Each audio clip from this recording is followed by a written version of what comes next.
Magandang araw mga bata! Ako si Binibining Angelo Kinain at ang aking kasama ay Ako naman si Binibining May Kainanitigan. kami ang inyong guro ngayong araw sa Baitang 6 Asignaturang Pilipino. Bago natin simulan ang ating klase, maaari ba kayong tumayo upang manalangin? Ng Ama, ng Anak, ng Espiritu Santo.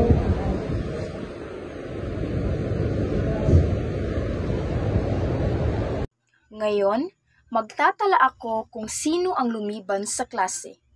Tatawagin ko ang inyong pangalan at ang sagot lang ay, andito po. Naiintindihan ba? Magaling! Walang lumiban sa klase.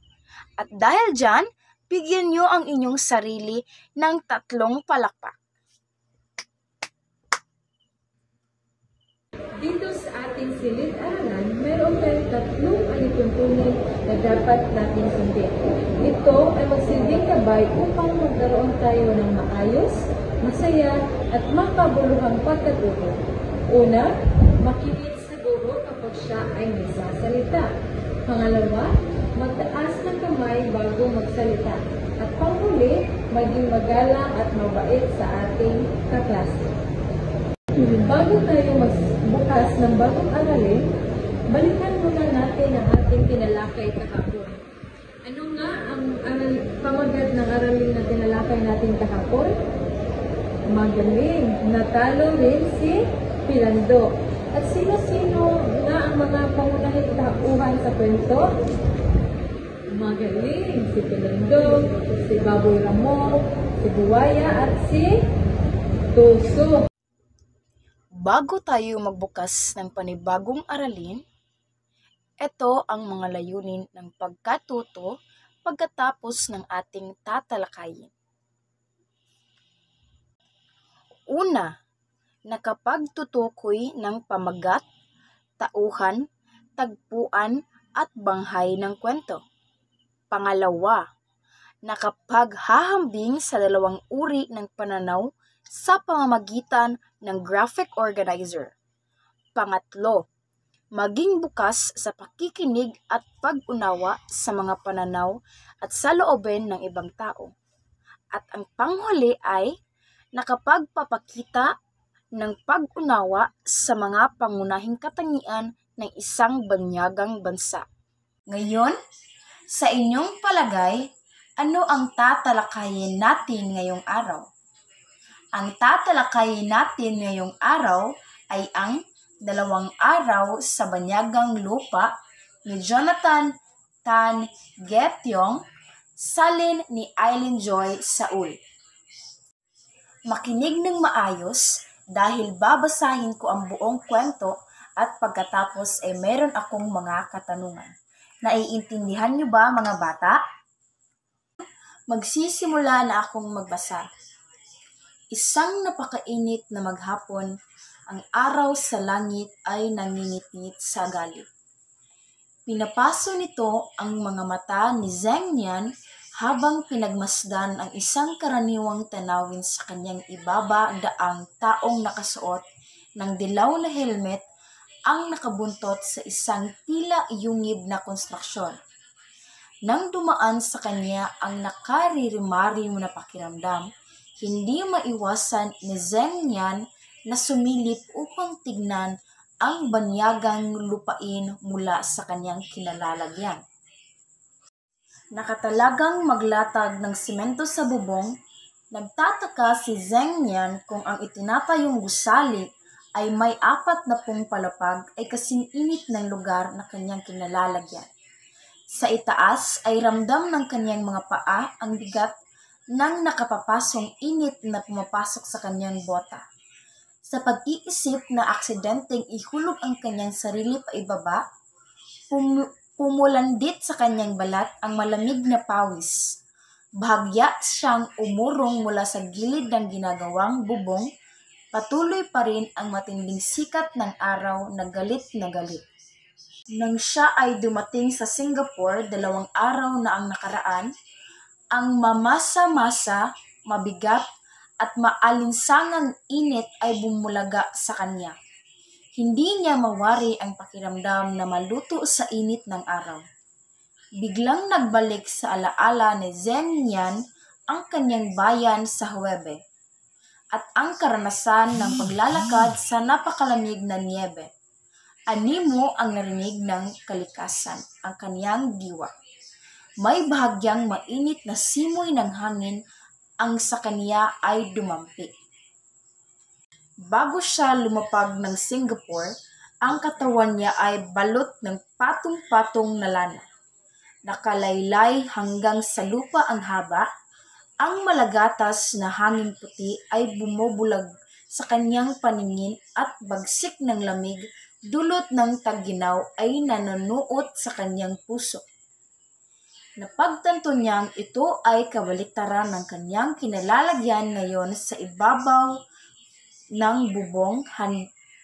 Handa na si Zheng Yan na tanggalin ang puting kamiseteng suot upang iwagayway ito sa ere bilang tanda ng pagsuko sa nakamamatay na init ng araw. Ang init mula sa kongreto ay labis sa kayang tanggapin ng kaniyang katawan. Bago siya nawalan ng malay, bago tumama ang kanyang tigang na katawan sa lupa, lumutang ang kaniyang gunita ukol sa bigat ng kanyang buhay sa bawat palapag ng itinatayong gusali.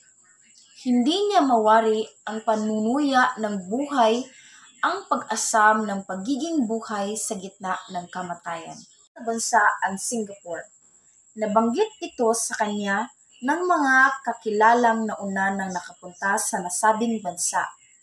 Mula sa kanyang nayon ay mabibilang na ang mga nakarating sa lungsod.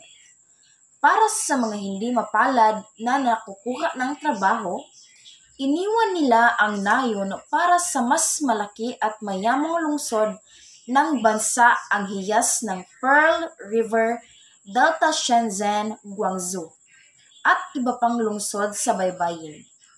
Gaya ng mga nauna, nais niyang kunin ang pagkakataon bago ito mawala sa kanya. Nararamdaman niyang kailangan niyang umalis tulad ng iba, bumuo ng mas mabuting mundo para sa sarili at kanyang pamilya.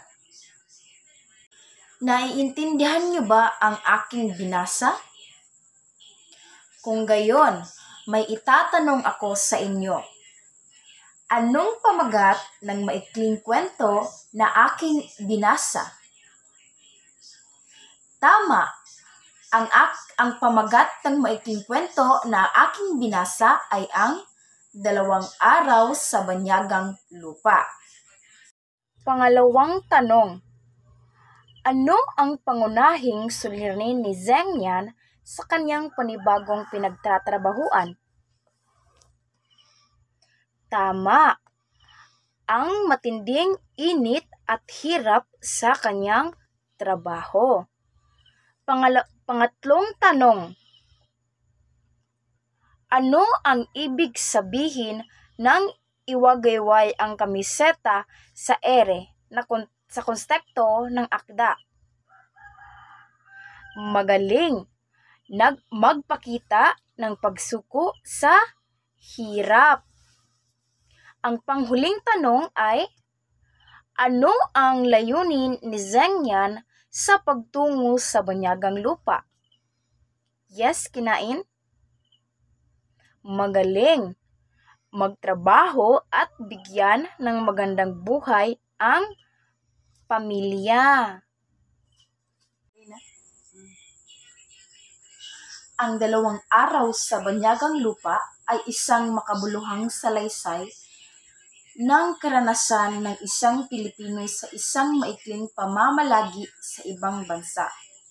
Sa loob ng 2 araw, inililahad ang damdamin ng takot, pangungulila at pagkasabik sa bagong karanasan na nagsasalamin sa mas malalim na katotohanan ng mga overseas Filipino workers o OFW at ang mga migrante.